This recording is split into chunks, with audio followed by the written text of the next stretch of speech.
Ces deux bateaux jumeaux ont été créés pour faire en sorte que les gens qui veulent découvrir les îles le fassent d'une façon extrêmement confortable et très stylée, très moderne, et en même temps, tout en gardant un esprit très polynésien. Parce qu'on veut, et on a fait en sorte que ces bateaux soient privés, personnels, polynésiens. Ça n'a rien à voir avec les bateaux de croisière traditionnels. Nous voulons en faire un produit vraiment unique. Il a suffi, si je puis dire, de faire les bateaux comme si on les faisait pour soi.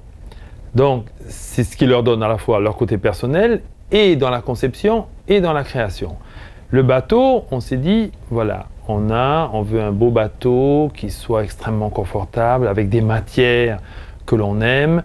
Les draps sont en lin, on met de très belles sculptures, on est allé les choisir soi-même. On fait comme si c'était vraiment un yacht personnel. Ce qui donne à la fois au bateau une âme, qui est ensuite un petit peu fortifiée, si je puis dire, par l'équipage. Ça forme un tout qui doit être pour le client une expérience unique. On fait donc des croisières de 6 nuits, 7 jours.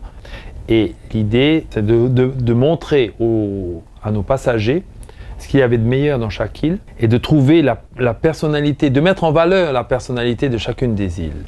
Donc c'est vrai qu'à Taha, on est plus orienté motu, plage de sable blanc, repas polynésien fait spécialement pour nous à la polynésienne, c'est-à-dire qu'on a un four tahitien qu'on ouvre et qu'on montre.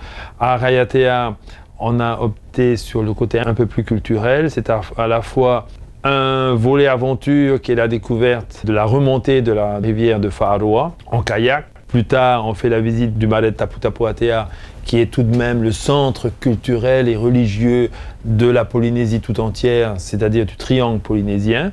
Ensuite, on fait à Huahine l'aspect plus Bora Bora Cruise, c'est-à-dire ce qui fait notre marque, le petit déjeuner dans l'eau, dans la très belle baie de Hanaiti. Ensuite, Bora Bora, mais Bora Bora, c'est l'île traditionnelle de la romance, l'île qui est un petit peu celle à laquelle tout le monde rêve. Et là, c'est aussi plus orienté lagon, puisque la beauté de Bora Bora, c'est le lagon. Et c'est aussi la promenade sur les motus, promenade sous l'eau, promenade sur l'eau. On s'était dit au début, il faut que les gens dorment bien, qu'ils soient bien dans un environnement à la fois confortable, douillet. Et puis on s'est dit, une fois qu'ils ont tout ça, c'est très bien, mais il faut quand même bien manger. Parce que généralement, quand on est en vacances, on attend, pas avec impatience, mais on attend tout de même le moment du repas parce qu'on se dit, ça va être un bon moment à passer.